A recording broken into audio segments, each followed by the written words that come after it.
Lonnie Sims, Tulsa County District 2, County Commissioner. Welcome to Swift Park. A lot of people in Tulsa County don't know we even have a park this far west, just below the Keystone Dam. It's a beautiful area, but an area that we really didn't have access to for a long, long time.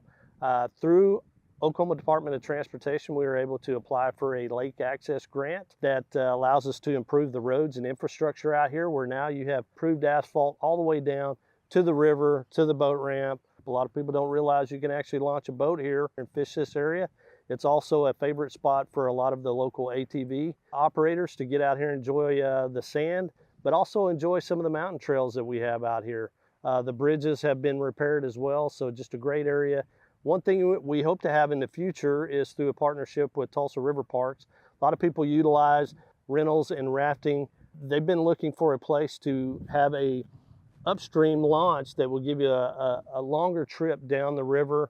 This will allow that access now where you can actually launch right here at Keystone Dam all the way down to Zinc Lake. So it's easy to find now. We got brand new signs out on the main road there on the dam road on Keystone.